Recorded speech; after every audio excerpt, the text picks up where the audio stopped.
Hello दोस्तों। आप सब कैसे हैं? आई होप आप बहुत ही अच्छे होंगे, मस्त होंगे और तंदुरुस्त होंगे।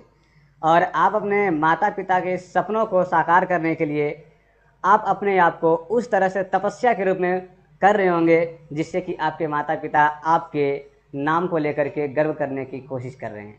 और आपको पता होगा कि कुछ लोग ऐसे भी हैं जो कि आप लोगों का जो एक नाकामयाबी के लिए बहुत दिन से, बहुत समय से इंतज़ार कर रहे हैं।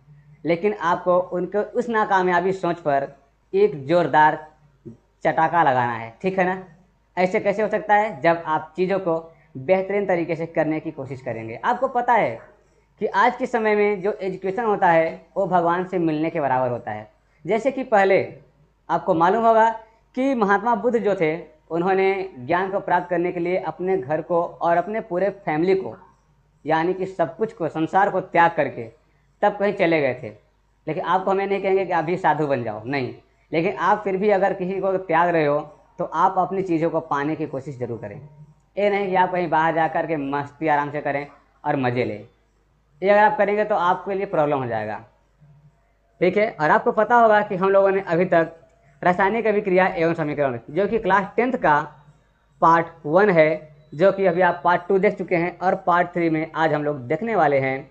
इसमें जो महत्वपूर्ण अभिक्रियाएं हैं, मतलब जिसको हम क्या करना है, समझने वाले हैं इसके बारे में कि जो अभिक्रिया होते हैं उसको हम संतुलित कैसे करते हैं। आपको मैंने पहले ही बता दिया था कि जो अभिक्रिया है ये हमारे एक वैज्ञानिक थे जिनका नाम था हीट एंड ट्रायल विधि। उनके द्वारा हम चीज़ों को आज सही करने की कोशिश करेंगे और साथ ही साथ समझने की कोशिश करेंगे। और आपको पता होगा कि इस चैनल पर अनेकों टीचर बहुत ही बेहतरीन तरीके से आपको अलग अलग टॉपिक देने की कोशिश करते हैं हर एक सब्जेक्ट को लेकर के। तो चलिए, समय को ज़्यादा हम लोग व्यतीत नहीं करेंगे क्योंकि समय बहुत कम बचा हुआ है।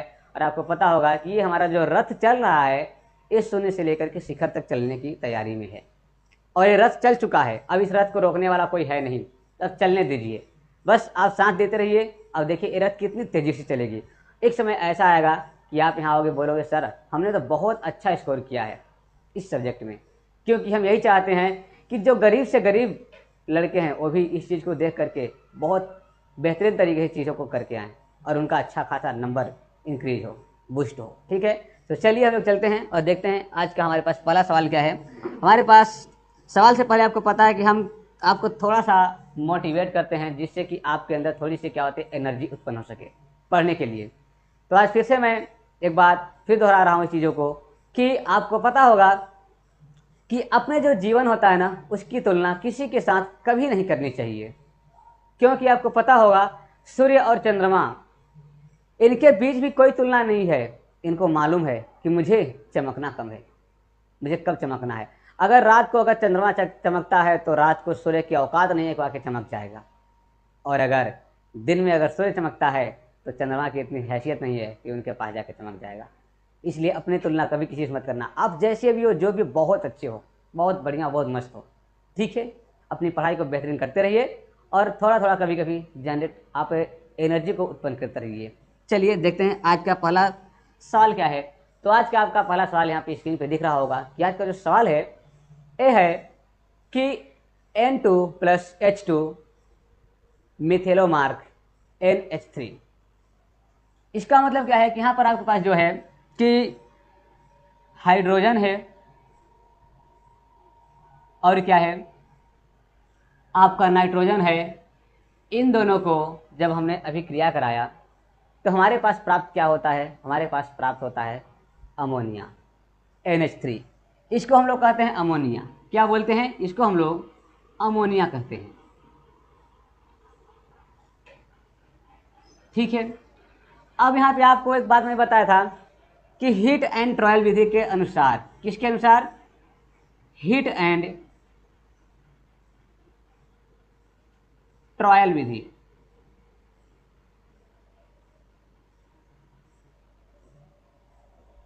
के अनुसार हमें करना क्या होता है? इनके अनुसार सबसे पहले हम सभी के ऊपर बॉक्स लगाते हैं। क्या लगाते हैं? बॉक्स लगाते हैं। हमने इसके ऊपर क्या लगा दिया? इसके ऊपर हमने बॉक्स लगा दिया। इसी प्रकार से इसके ऊपर भी हमने क्या किया, हमने यहाँ पे बॉक्स लगा दिया, और इसी प्रकार से हमने इसको क्या किया, यहाँ पर हमने बॉक्स लगा दिया। अब क्या करना है, नंबर 2 में क्या बोला गया था कि जितने भी हमारे पास तत्व होंगे उन सभी को काउंटिंग कर लेना है, गिनती कर लेना है। यहाँ पर कहेंगे कि N कितने बार है, मतलब नाइट्रोजन कितने बार है, तो कहेंगे सर नाइट्रोजन के यहाँ पे 2 अणु है। यहाँ पर हाइड्रोजन के कितने अणु है, तो बोलेंगे सर हाइड्रोजन के भी यहाँ पे 2 अणु है। और यहाँ बात किया जाएगा कि नाइट्रोजन के कितने अणु है, तो कहेंगे सर यहाँ पे नाइट्रोजन के 1 अणु है। और यहाँ पे हाइड्रोजन के कितने अणु है, तो बोलेंगे सर यहाँ पे हाइड्रोजन के 3 अणु है। अब यहाँ पे इतना लिखने के बाद तीसरी बात बोला गया था कि हमें जो भी बदलाव करना होगा वो हम बॉक्स के बाहर करेंगे, भूल करके भी बॉक्स के अंदर आपको बदलाव नहीं करना है। ठीक है, तो हम सबसे पहले क्या करेंगे, हम H को बराबर करने की कोशिश करेंगे। अब H को बराबर कैसे करेंगे, बराबर ऐसे करेंगे कि यहाँ जो आपके पास लिखा हुआ है इसके हम मल्टीप्लाई कहाँ कर देंगे, यहाँ वाले के पास कर देंगे, और जो यहाँ पे लिखा हुआ है इसकी मल्टीप्लाई हम यहाँ वाले के पास कर देंगे, और आपका काम लगभग बन जाएगा। तो हम यहाँ पे क्या करेंगे कि यहाँ पर हम 3 का मल्टीप्लाई करेंगे, और यहाँ पे हम क्या करेंगे 2 का मल्टीप्लाई करेंगे। इसका मतलब यहाँ पे 3, तो 3 लिखेंगे कहाँ पर, तो हम हाइड्रोजन के बॉक्स के बाहर लिखेंगे 3। और यहाँ पे अगर हमने 2 का मल्टीप्लाई किया है तो इसके साथ भी हमको क्या करना पड़ेगा, 2 का मल्टीप्लाई करना पड़ेगा। इसका मतलब जो बाहर, इसको हम क्या करेंगे, इसे हम बॉक्स के बाहर लिखेंगे, तो यहाँ पे लिखेंगे 2। अब समझ गए, कहने का मतलब यहाँ पे हाइड्रोजन कितने बार हो गया, तो कहेंगे सर 3 दूनी 6 बार हो गया। यहाँ पे हाइड्रोजन कितने बार हो गया, 3 दूनी 6 बार हो गया। अब देखेंगे यहाँ पे नाइट्रोजन कितने बार है, तो 2 बार पहले से इकट्ठा था यहाँ पर, और यहाँ पे भी नाइट्रोजन कितने बार है, तो नाइट्रोजन यहाँ पे 1 दूनी 2 बार है। इसका मतलब क्या हुआ कि अगर हमारे पास रिएक्शन के अगर बराबर में अगर हमारे पास प्रोडक्ट मिल जाता है, रिएक्शन के बराबर अगर प्रोडक्ट मिल जाता है, तो हमारा ये रासायनिक समीकरण क्या होता है, संतुलित हो जाता है। तो बात समझ आ गई आपको कि क्या करना है, हम पहले बॉक्स लगा देंगे, फिर हम काउंटिंग कर लेंगे तत्वों का, उसके बाद जो भी हमें बदलाव करना होगा वो हम बदलाव बॉक्स के बाहर करेंगे, ना कि बॉक्स के अंदर करेंगे। तो देखिए यहाँ पर आपके पास हाइड्रोजन 6 बार हो गया है, यहाँ पर आपके पास हाइड्रोजन 6 बार है, यहाँ पे नाइट्रोजन 2 बार है, और यहाँ पर भी नाइट्रोजन कितने बार, 2 बार है। अतः हमारे पास ये जो समीकरण है ये क्या हो गया, ये संतुलित हो गया। उम्मीद करते हैं कि आपको चीज़ें समझ में आया होगा, और अगर नहीं आया होगा तो काहे टेंशन ले रहे हैं, हम आपके साथ में हैं, अभी आपको और समझाएंगे, और अगर नहीं समझाएगा तो आपके दिमाग तक पहुंचाने का भी काम करेंगे। ठीक है, चलिए नेक्स्ट चलते हैं। और अपने पास नेक्स्ट क्या दिया हुआ है कि कार्बन डाइऑक्साइड और जल जब आपस में क्रिया करते हैं तो आपको पता होगा कि ग्लूकोज और ऑक्सीजन और जल बन करके तैयार होता है। इसी को हम कहते हैं प्रकाश संश्लेषण अभिक्रिया। अतः हमारे पास ये क्या है, ये हमारे पास प्रकाश संश्लेषण अभिक्रिया है। ठीक है, सबसे पहला काम आपको अच्छे से मालूम है क्या करना है, सबसे पहला काम आपको बॉक्स लगाना है। क्या लगाना है, बॉक्स लगाना है, इस बात को तो कभी मत भूलना। हमने बॉक्स लगा दिया, यहाँ पर भी हमें क्या करना है, बॉक्स लगा देना है, इसके पास भी हमें क्या करना है, बॉक्स लगा के रेडी कर देना है। सभी के पास बॉक्स लगाना है, ये बात आपको अपने दिमाग में और अपने जहन में अच्छे तरीके से बांध करके फिट करके रख लेना है। पहला काम हमने करके रेडी कर दिया, बॉक्स लगा के करे रेडी हो गया।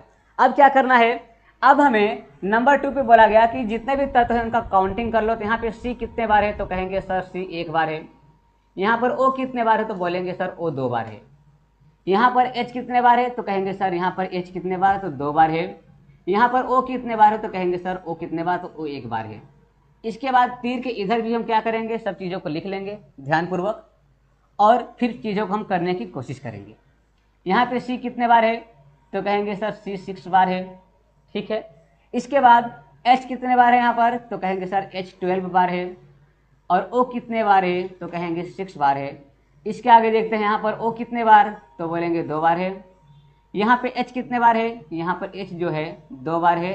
और O कितने बार है, O बोलेंगे हम कि 1 बार है। इतना चीज़ों को आप लिख लेंगे सबसे पहले। इसके बाद आपको क्या करना है, आपको मालूम है कि इसके बाद हमें करना है, किसी एक तत्व को उठाना है और उसे हमें बराबर करना है, और जो भी बदलाव करना है हमें बॉक्स के बाहर करना है, ना कि बॉक्स के अंदर करना है।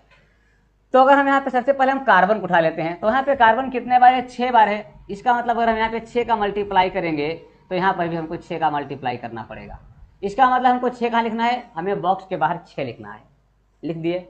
अब देखिए आपके पास यहाँ पे कार्बन 6 बार हो गया और यहाँ पर भी कार्बन कितने बार हो गया, 6 बार हो गया।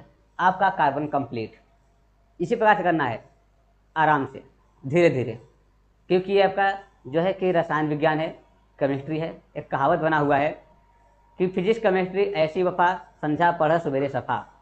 इसीलिए आराम से, धीरे धीरे, स्लोली स्लोली। कहने का मतलब कि यहाँ पे क्या था कि कार्बन 6 था, हमको यहाँ पे कार्बन 6 बार करना था। हमने क्या किया, हमने किया कि इस वाले 6 का मल्टीप्लाई हमने यहाँ पे कर दिया। अब मल्टीप्लाई करते ही, अब मल्टीप्लाई करेंगे कहाँ, तो बॉक्स के बाहर करना है। हमें बॉक्स के बाहर किया 6 और 6 का, तो हमारे पास कार्बन 6 तो कंप्लीट हो गया, लेकिन यहाँ पर ऑक्सीजन कितने बार बन गया, टोटल ये बन गया आपके पास 12 बार बन गया। कितने बार बन गया, 12 बार बन गया। अब यहाँ पे आपको देखना होगा कि यहाँ पर आपको पता होना चाहिए कि जब हमारा प्रकाश संश्लेषण अभिक्रिया होता है तो ऑक्सीजन के 6 अणु प्राप्त होता है और जल के भी 6 अणु प्राप्त होता है। यही बात आपको याद रखना है, ठीक है ना। अब देखिए आपके पास यहाँ पे कुल कितना हो गया, तो ये आपके पास 6 दूनी 12 हो गया। यहाँ पर ये कितना हो गया, ये आपके पास 6 दूनी 12 हो गया। और आपके पास ये वाले अब सब क्या हो जाएंगे, इसमें भी 6 का मल्टीप्लाई करेंगे, ये भी आपके पास 12 हो जाएगा। और यहाँ भी 6 का मल्टीप्लाई करेंगे, ये भी आपके पास 6 का 6 हो जाएगा। इतना चीज समझ में आ गया। अब हम क्या करेंगे, अब हाइड्रोजन को उठा लेंगे कि हाइड्रोजन कितने बार है। यहाँ पर हाइड्रोजन 12 बार है और यहाँ पर भी हाइड्रोजन कितने बार है, तो कहेंगे सर 12 बार है। इसका मतलब 12 और 12 कितना हुआ, तो टोटल 24 हुआ।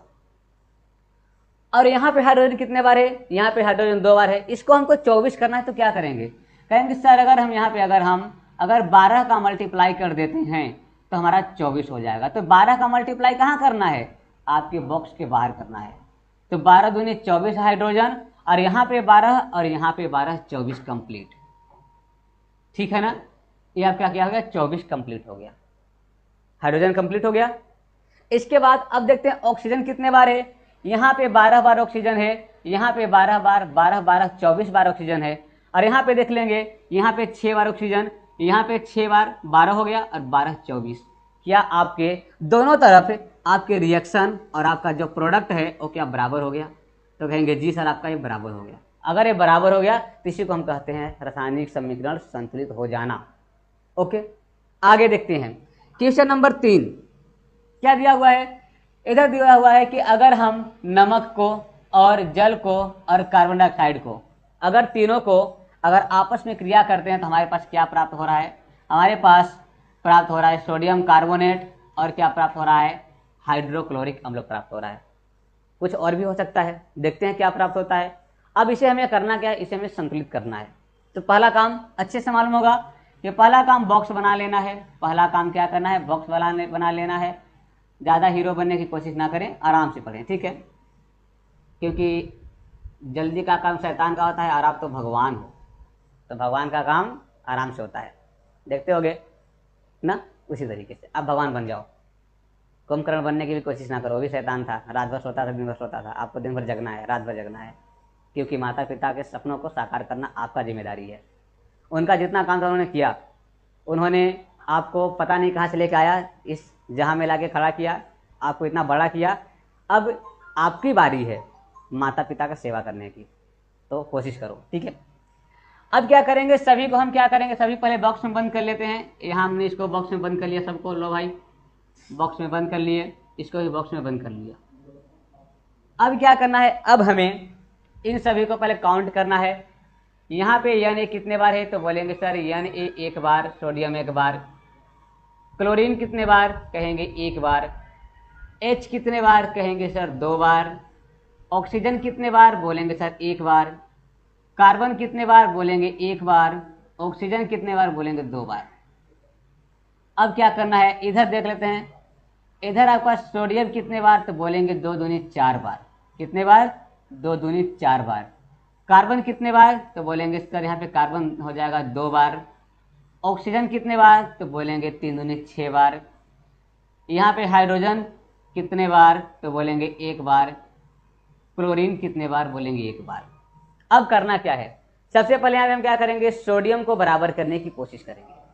क्या करेंगे, सोडियम को बराबर करने की कोशिश करेंगे। यहाँ का 4 है, वहाँ पर 1 है, तो क्या करेंगे 4 से मल्टीप्लाई कर देंगे। क्या कर देंगे, 4 से मल्टीप्लाई कर देंगे। कर दिए, तो ये 4 से जो मल्टीप्लाई किए हैं ना, ये हमें बॉक्स के बाहर करना है। तो कहाँ करना है, बॉक्स के बाहर। तो क्या यहाँ पर आपके सोडियम 4 और क्या यहाँ पे सोडियम 4 बराबर हो गए, क्या हो गए, बराबर कर लिए। किसी एक तत्व को पहले बराबर करना होता है, एक बात ध्यान रखिएगा, तब तो कर पाओगे, नहीं तो भूल जाओगे। एक को बराबर करो, ओके। अब हम क्या करेंगे, यहाँ पे कार्बन एक बार, यहाँ पे कार्बन 2 बार, तो हम क्या करेंगे, यहाँ पे हम क्या करेंगे, यहाँ पे हम मल्टीप्लाई कर देंगे 2 का। किसका कर देंगे, 2 का मल्टीप्लाई कर देंगे। तो ये आपका क्या हो जाएगा, 2 1 का 2 हो जाएगा, ये आपका 2 दूनी 4 हो जाएगा। तो हमें 2 का मल्टीप्लाई कहाँ करना है, यहाँ करना है, ठीक है। तो ये क्या हो जाएगा, यहाँ पे कार्बन 2 बार हो गया और यहाँ पे कार्बन 2 बार हो गया, कंप्लीट। अब क्या करना है, अब हमें यहाँ पे ऑक्सीजन को हमें क्या करना है, बराबर करना है। कितने बार, 6 बार बराबर करना है। तो अगर हम ऐसा करते हैं कि अगर यहाँ पर अगर हम मल्टीप्लाई करते हैं कितने का, 3 का, यहाँ भी कितने का करते हैं, 3 का, तो ये क्या हो जाएगा, हम 3 का मल्टीप्लाई यहाँ करेंगे तो कितना हो जाएगा, ये हो जाएगा 3 और ये हो जाएगा 4, 4 3 कितना हो गया, 7 हो गया। यहाँ है 6, तो हम क्या करेंगे, हम अभी 2 O को और अभी हमको करना है, तब जाके हमारा बराबर होगा। अभी हमारे पास ये 2 O बराबर नहीं है। इस 6 को और यहाँ पे क्या करेंगे, यहाँ पे हम इसको 4 3 7 है और यहाँ पे कितना है, यहाँ पे हमारे पास 6 है, ठीक है ना। तो हम करेंगे क्या कि हमारे पास अभी एक यहाँ पे क्या है कि यहाँ पर अभी 1 O बचा है, इसको आप रखे रहिए, अभी काम करेगा, अभी बराबर नहीं हुआ है, ठीक है ना। इसके बाद यहाँ पर हमारे पास हाइड्रोजन कितने बार हो गया है, 6 बार हो गया है और यहाँ पे क्लोरीन कितने बार है, 4 बार है। तो अब क्या हो जाएगा, यहाँ पे अगर हम लगा देंगे 4, तो यहाँ पे क्या आपका क्लोरीन 4 कंप्लीट हो गया। अगर यहाँ पे 4 तो ये भी हमारा क्या हो जाएगा, 4 हो जाएगा। इसका मतलब क्लोरीन 4 कंप्लीट, यहाँ पे क्लोरीन आपका कहाँ गया, यहाँ पे क्लोरीन आपका 4 कंप्लीट हो गया। अब आपको दिख रहा होगा कि यहाँ पे सर अभी हाइड्रोजन 2 बार बचा हुआ है और यहाँ पर ऑक्सीजन अभी 1 बार बचा हुआ है। बस आगे ऐड कर दो, यहाँ प्लस करो और यहाँ पे लिख दो H2 और O लिख दो, काम बन करके रेडी। क्या समझ में आया, ये आपका क्या हो गया, रासायनिक समीकरण संतुलित हो गया। अब ऐसा मत कहना कि सर यहाँ पे तो हाइड्रोजन, यहाँ पे तो जल था तो वहाँ पे जल कैसे हुआ। भाई साहब थोड़ा बहुत जल का अंश कभी बच भी आता है, ऐसा नहीं कि सब खत्म हो जाएगा, ओके। आगे चलिए, अगला आपके पास क्या दिया हुआ है, अगला दिया हुआ है कि अगर हम जल का अभिक्रिया अगर हम कार्बन डाइऑक्साइड से कराते हैं तो हमारे पास क्या होता है कि किसका, आपके ग्लूकोज के 2 अणु प्राप्त होते हैं, ग्लूकोज के 2 अणु प्राप्त होते हैं। इसका मतलब यहाँ पे हम क्या करेंगे, बॉक्स में बंद करेंगे। चलो भाई पहले बॉक्स में बंद कर दो, इसको बंद कर दिया, इसको भी बंद कर दिया और इसको भी हमने बॉक्स में बंद कर दिया। आराम से समझेंगे, समझ में आएगा, क्योंकि बहुत ही ये जो है कि क्रिटिकल पोजीशन को लेकर के चलता है साथ में, ठीक है। यहाँ पे हाइड्रोजन कितने बार, तो बोलेंगे यहाँ पे सर हाइड्रोजन है 2 बार। ऑक्सीजन कितने बार है, तो बोलेंगे 1 बार है। यहाँ पे कार्बन कितने बार है, बोलेंगे कि 1 बार है। ऑक्सीजन कितने बार है, बोलेंगे कि 2 बार है। इसके बाद इधर देख लेंगे कार्बन कितने बार, तो बोलेंगे 6 दूनी 12 बार। हाइड्रोजन कितने बार, 12 दूनी 24 बार। ऑक्सीजन कितने बार, तो 6 दूनी 12 बार। पहले हम किसी एक को बराबर कर लेते हैं, पहले कार्बन को बराबर कर लेते हैं। अगर यहाँ 12 है, अगर हम 12 का मल्टीप्लाई करेंगे तो 12 का मल्टीप्लाई दोनों में करना पड़ेगा। तो यहाँ पे कार्बन कितना हो गया, 12 बार। तो यहाँ हमने क्या किया, यहाँ पे हमने 12 का मल्टीप्लाई आगे कर दिया, तो कार्बन यहाँ पे 12 और यहाँ पे कार्बन 12 कंप्लीट हो गया। अब क्या करेंगे, यहाँ पर हमारे पास ऑक्सीजन को कितना करना है, यहाँ पे ऑक्सीजन हमारे पास 12 है। हाइड्रोजन कितने बार है, यहाँ पे 24 बार है और यहाँ पे हाइड्रोजन कितने बार है, 2 बार है। अगर हम यहाँ पे 12 का अगर मल्टीप्लाई करते हैं तो काम बन जाएगा क्या, 12 दूनी 24 और 12 दूनी 24। Hydrogen complete. यहाँ पे कितना किया, यहाँ पे भी 12 किया। यहाँ पे ऑक्सीजन कितने बार, 12 बार यहाँ पे और यहाँ पे 24 बार। तो कुल कितना हो गया, 12 और 24 कितना हो गया, आपका हो गया 36 बार। और यहाँ पे ऑक्सीजन केवल 12 बार ही है। तो यहाँ के 12 ऑक्सीजन और यहाँ के 12 ऑक्सीजन को कंप्लीट करो और आगे बढ़ा दो। अब आगे क्या बढ़ा दोगे, आगे बढ़ा दोगे कि प्लस करके 12 O2 O2 आपको मिल करके क्या हो जाएगा, ये तैयार हो जाएगा। और भाई साहब ये ऑक्सीजन है, उड़ जाएगा। ठीक है, अब आगे चलते हैं, देखते हैं कि आगे क्या है। अब इसके बाद अगर अभी भी समझ में कम आया होगा तो आप चीज़ों को दोबारा फिर से रिपीट कर लीजिएगा, समझ में आ जाएगा। अगला आपका हेडिंग है गैल्वनीकरण, एक दो हेडिंग है उसको कंप्लीट कर देते हैं, फिर आपका चलेगा महत्वपूर्ण प्रश्न उत्तर जो कि कल से चलेगा। गैल्वनीकरण क्या होता है, ध्यान दीजिएगा। गैल्वनीकरण का मतलब होता है कि जैसे किसी भी लोहे की वस्तु पर पतली परत चढ़ाना, जिसे हम बोलते हैं पेंट करना, या फिर कलई करना, या फिर यश दलेपन करना, या फिर गैल्वनीकरण करना। गैल्वनीकरण क्या होता है, एक प्रक्रिया होता है जिसमें लोहे की वस्तु पर जिंक धातु की क्या लगाई जाती है, एक पतली परत चढ़ाई जाती है। इसे जस्तीकरण भी कहते हैं। इसे क्या बोलते हैं, जस्तीकरण, क्योंकि जस्ता लगा रहे हैं तो जस्तीकरण बन जाएगा। यह लोहे को हवा और नमी के संपर्क में आने से बचाकर जंग लगने से बचाने का काम करता है। गैल्वेनीकरण को हम क्या क्या कह सकते हैं, एक तो हम कह सकते हैं जस्तीकरण। जस्तीकरण क्यों कहेंगे, क्योंकि यहाँ पे जो है कि जस्ते का क्या होता है कि जिंक का क्या होता है, परत चढ़ाया जाता है। किसकी परत चढ़ाया जाता है, तो यहाँ पे जो है जिंक की परत चढ़ाया जाता है, इसलिए जस्तीकरण कहते हैं। इसी को यश दलेपन कहते हैं, इसी को पेंट करना कहते हैं, इसी को कलई करना कहते हैं, और इसी को गैल्वनीकरण करना कहते हैं। जैसे हमारे पास कोई एक छड़ है, लोहे का क्या है, छड़ है। अब इस पे क्या करेंगे, इस पे हम क्या करेंगे, इस पे हम पेंट कर देंगे, जिससे कि क्या होगा कि इस पर जो है कि जंग नहीं लगेगा। क्या नहीं लगेगा, इस पर जंग नहीं लगेगा। और ये जो आपको हरे रंग का दिख रहा है, दरअसल समझाने के लिए मैंने इसको क्या किया है कि हमारे पास क्या है, एज आपका जिंक का क्या है, एक आपका पेंट है जिसमें कि जिंक मिला हुआ है। क्या मिला हुआ है, जिंक मिला हुआ है। इसे हम कहते हैं ZN। क्या कहते हैं, ZN कहते हैं। ठीक है ना, समझ गए कि लोहे पर पतली परत जो होता है चढ़ाई जाती है, जिससे कि उसमें वो वायु और नमी से क्रिया ना करे और जिसके वजह से उस पर जंग ना लगे, उसे हम कहते हैं गैल्वनीकरण, या फिर उसी को हम कहते हैं जस्तीकरण। ठीक है, ये चीज़ों को मैंने बहुत बेहतरीन तरीके से बनाया है, इसलिए ताकि आप जितना भी आप गरीब भी हो तो वो आपको आसानी से और आराम से आप चीज़ों को पढ़ सको और कर सको। और उम्मीद करते हैं और आपको मैं विश्वास दिलाता हूँ कि आपको ऐसी कंटेंट कहीं मिलने वाला है नहीं। हमें पता है कि अभी हम लोग छोटे यूट्यूबर्स हैं, अभी हम लोग छोटे चैनल पे काम कर रहे हैं, लेकिन देखना एक दिन यही चैनल आप लोगों की मेहनत से, आप लोगों के सपोर्ट से बहुत आगे हम लोग लेके चलेंगे। और देखना यहाँ पर वो बच्चे पढ़ेंगे जो बहुत गरीब होंगे, जो बहुत वीक होंगे, लेकिन वही बच्चा यहाँ से टॉप बन के निकलेगा। ये मेरा वादा है आपसे। बस आप अपना साथ हम लोग के साथ बनाए रखना, क्योंकि कहते हैं ना कि छोटे यूट्यूबरों को कोई जल्दी सहयोग नहीं करता। कभी करके देखो, फिर देखना हम कितना सहयोग करेंगे आप लोगों के लिए। और हमारी जो टीम है वो भी बहुत ही दयावान है, बहुत ही दयालु है। अरे भी हम आज बोल दे रहे हैं कि जो बच्चा अगर हमारे चैनल से पढ़ करके अगर साइंस में 95 मार्क्स लेके आ जाए, क्लास 10th की बात कर रहे हैं, उससे मिलने में उसके घर खुद आऊंगा, क्योंकि ये आपका प्यार मेरे प्रति रहेगा। ठीक है, आगे चलिए देखते हैं, आगे समझते हैं हम लोग क्या है संक्षारण। संक्षारण किसे कहते हैं, ध्यान से दीजिएगा कि संक्षारण क्या होता है। संक्षारण जो होता है, जब कोई धातु अपने आसपास अम्ल, नमी आदि के संपर्क में आते हैं, जल, यहाँ पे अम्ल नहीं होगा, यहाँ पे जल हो जाएगा, यहाँ पे क्या हो जाएगा, जल। ठीक है ना, किसके संपर्क में आते हैं, जब जल के संपर्क में आते हैं, जब जल के संपर्क में आते हैं और उसके बाद उसकी चमक धीरे धीरे क्या होती है, खत्म हो जाती है। उसकी चमक क्या होती है, धीरे धीरे खत्म हो जाती है, तो उसी को हम कहते हैं संक्षारण। उसी को हम क्या बोलते हैं, उसी को हम संक्षारण बोलते हैं। ठीक है ना, किसके संपर्क में आता है, जल के संपर्क में, या फिर यहाँ पे हम वायु कह सकते हैं। क्या, वायु।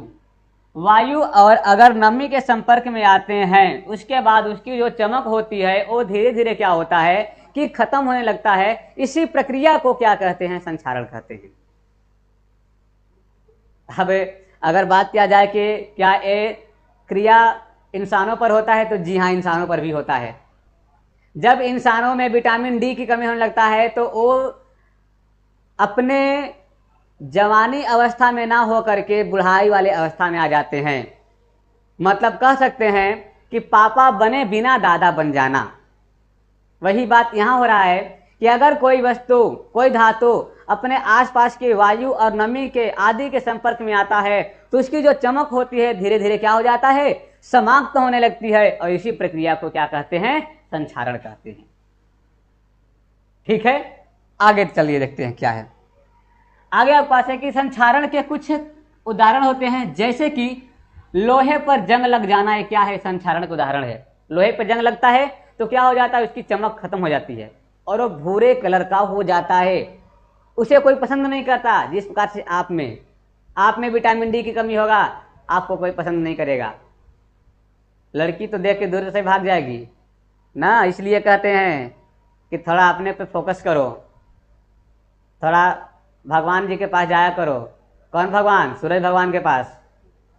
आपको विटामिन डी मिलेगा। नहीं तो बूढ़ा हो जाओगे ना तो कोई आपको भाव नहीं देने आएगा, फिर आप ही भाव देते फिरोगे फिर। ठीक है ना? पैसा वाला भाव नहीं। समझदार हो, ज्यादा नहीं बोलेंगे हम। ठीक है। तांबे के बर्तन नीले हरे हो जाना। तांबे के बर्तन क्या होते हैं? नीले और हरे रंग के हो जाते हैं जब इस पर जंग लगता है तब, जब ये वायु और नमी के संपर्क में आते हैं तब। सोने तथा चांदी के गहने काले पड़ जाते हैं। जब वायु और नमी के संपर्क में अगर सोने चांदी आते हैं तो वो काले पड़ जाते हैं, क्योंकि उस पर काले रंग का जंग लग जाता है। तुम्हारे ऊपर भी जंग लगेगा, फोकस करना। ठीक है ना? जंग लगेगा, नहीं तो फोकस करके पढ़ाई करो, आपको कोई पूछने वाला नहीं रहेगा। फिर आगे देखते हैं। आगे क्या देखते हैं? हमारी जो कहानी थी यहीं तक का था। और आज आपको पता होगा, मुझे मालूम है कि आपको बड़ा ही आनंद आया होगा चीज़ों को पढ़ के। और हम चाहते हैं कि आपको पढ़ाते वक्त आपको बेहतरीन तरीके से कंटेंट दे और आपको थोड़ी सी मजाक मस्ती भी करते रहें। तो प्लीज़ इस वीडियो को लाइक, शेयर और सब्सक्राइब जरूर करें और अपने दोस्तों तक जरूर भेजें, क्योंकि अभी हम लोग छोटे क्या हैं, यूट्यूबर हैं, लेकिन एक दिन आपका सपोर्ट इस यूट्यूब को आपके इंडिया में नंबर 1 पे लाएगा, जैसे कि हमारे प्रिय खान सर जी हैं वैसे। और हम भी उन्हीं के नेक रास्ते पे चल रहे हैं और आप लोग सपोर्ट रहेगा तो हम भी उन्हीं के जैसे बन जाएंगे। जय श्री राम।